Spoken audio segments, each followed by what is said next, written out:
A deadly setback in Gaza tonight in the ongoing struggle to provide desperately needed humanitarian aid. Video obtained by CNN shows an airdrop of aid going very, very wrong when a parachute malfunctioned and the contents fell at a high speed toward a residential building. At least 5 people on the ground reportedly were killed, 10 others injured. I want to bring in CNN's chief international correspondent, Clarissa Ward. She's joining us from Jerusalem right now. Clarissa, does this underscore how badly the aid delivery system is failing the people of Gaza?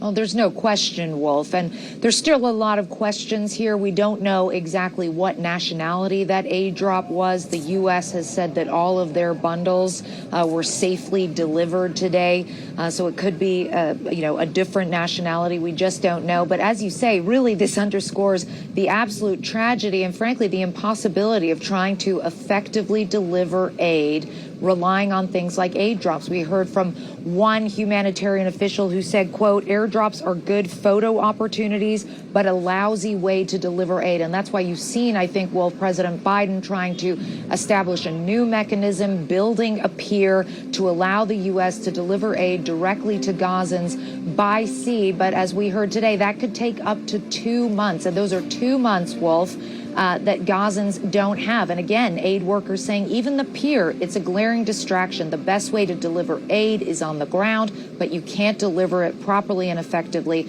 without some kind of a ceasefire in place, Wolf. And we saw something very disturbing today. You were there. You saw it in person. You saw some Israeli protesters attempting to block aid going from Israel into Gaza. Tell us about that. So, Wolf, this has been going on for over 6 weeks now. It's a group called Sav 9. It's made up of some settlers and former reservists, but also ordinary families who believe fervently that all the aid that gets into Gaza is going to Hamas and that there is a better chance of getting hostages out safely if they completely cut off aid from getting in. Now, we've seen Israeli authorities who had been kind of turning a blind eye to these guys taking a much tougher line and preventing them from actually crossing into the area where the trucks are entering into Gaza. But still, these protesters are going on a regular basis, spending hours trying to skirmish and outmaneuver the police. And what's interesting, Wolf, is according to a recent poll done by Israel's top polling institution, the Israel Democracy Institution, some 68% of Jewish Israelis believe, as these protesters do too, that international aid should not be able to get into Gaza, Wolf. Clarissa Ward reporting for us from Jerusalem. According to a recent poll done by Israel's top polling institution, the Israel Democracy Institution, some 68% of Jewish Israelis believe, as these protesters do too, that international aid should not be able to get into Gaza, Wolf.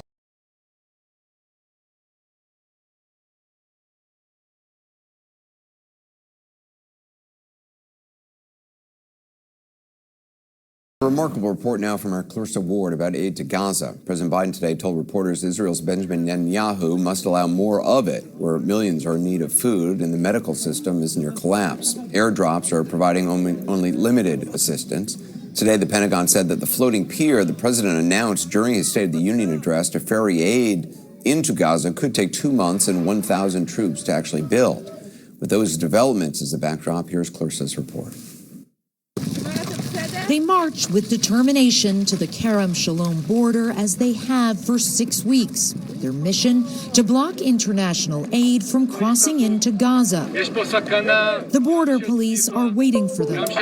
There is a danger of sniper fire and projectiles, the officer warns. I ask you to leave this place. But the protesters are undeterred. Made up mostly of hostage family members, former reservists, and settlers, they ignore the order and change course to move closer to the crossing. So you can see the trucks with aid over there. The police had been trying to stop the protesters, but then they've just cut through this field and they're pushing ahead. How can anyone check these trucks and see what's inside?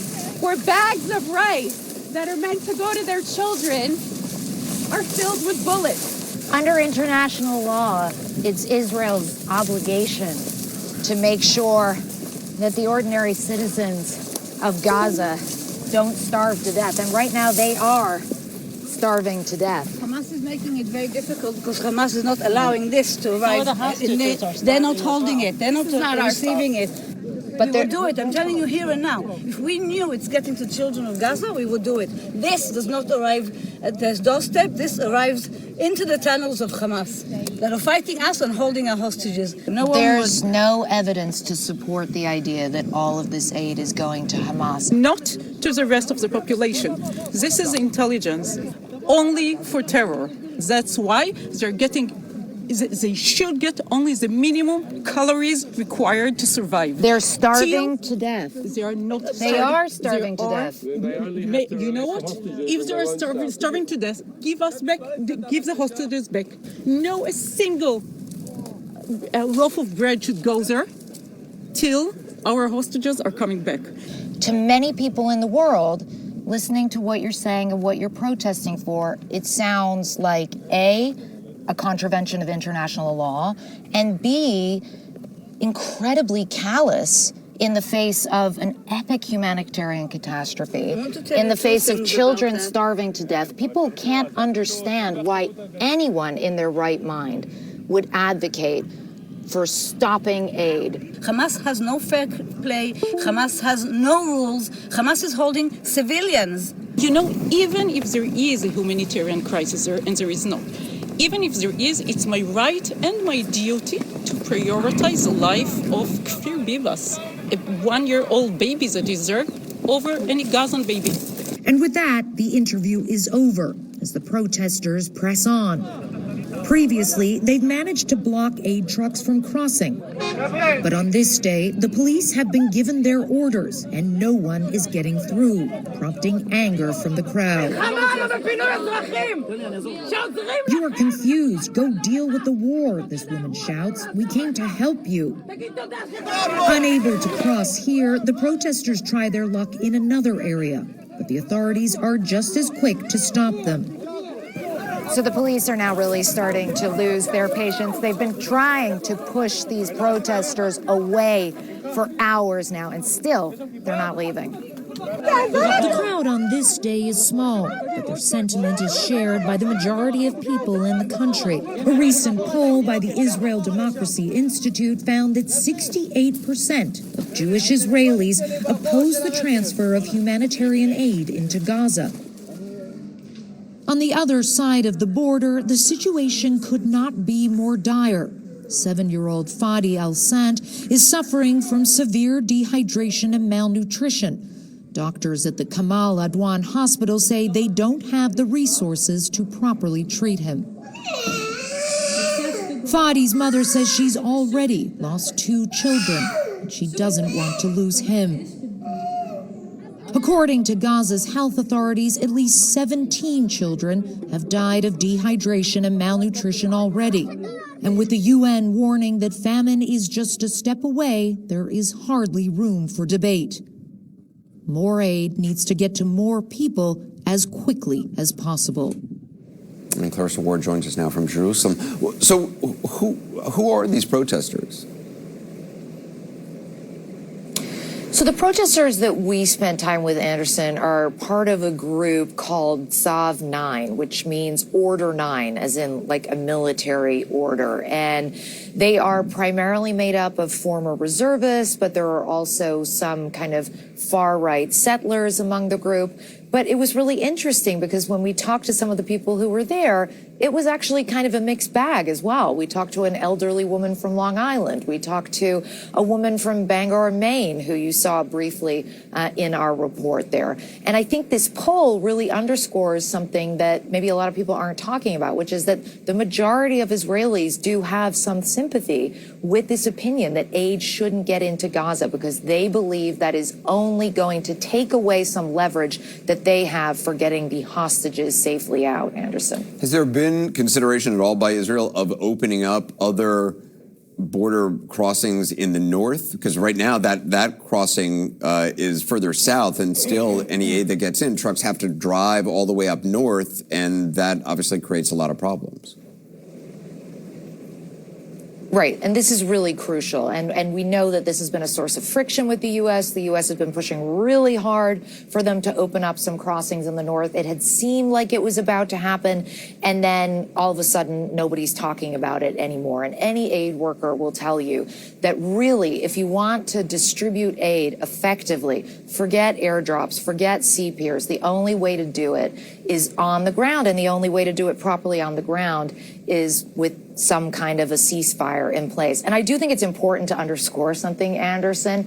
There were protests yesterday as well that took place, with many Israelis coming out to say that it is not acceptable that the people of Gaza are starving to death. And they were actually trying to get aid into Kerem Shalom border crossing. They weren't successful, but it's important to remember that Israel's not a monolith, and there are different opinions reflected here. Yeah, that's an important point to make.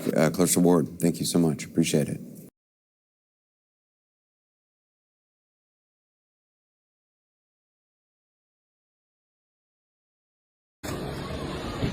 مرحبا جماعة، من شوي وصلتنا المساعدات الأمريكية تمام يلي نزلنا من الجو. شوف عليه يا جماعة، أنا حورجيكم إياها تمام حبة حبة. أشياء يعني ليس لها علاقة بالأكل، ريحتها كريهة جدا تمام. هيها شوف علي، أنا يعني ما قبلتش المساعدات، جتنا من الجو من الأردن، حقبلها من دولة شريكة تجويعنا وشريكة بهذه الإبادة الجماعية. مش فاهم، أنا مش داخلة عقلي تمام. على العموم يعني هاي المساعدات أنا ممكن أقبلها من دول عربية أو من البرازيل أو من دول جنوب أفريقيا، من الدول الداعمة لفلسطين ولغزة تمام. وحقبلها لما تجيني من معبر رفح أو أي معبر تاني، أوكي؟ تجينا عشان إحنا بني آدمين، ما تجيناش من الجو، أوكي؟ هذه مكانها واحد وحيد. هاي المساعدات تنحط بكيس أسود زي هذا، أوكي؟ وبتنحط، ثواني أورجيكم وين، وبترتمي في الجماعة اللي زي هذه. In Washington, new information about President Biden's plan for a floating aid pier in Gaza.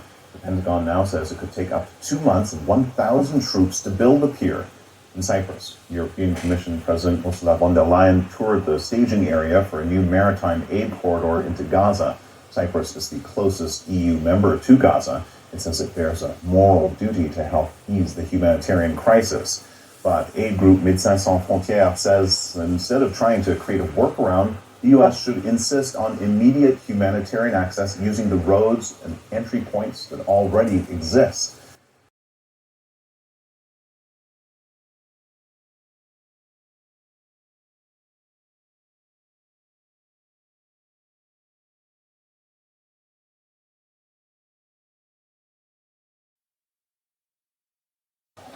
But UN experts have accused Israeli leaders of, quote, intentionally starving the Palestinian people in Gaza, with over 500,000, according to the UN's World Food Programme, now at risk of starvation. Will there be a ceasefire by Ramadan? It's looking tough. But are you concerned about violence in East Jerusalem without one? I sure am.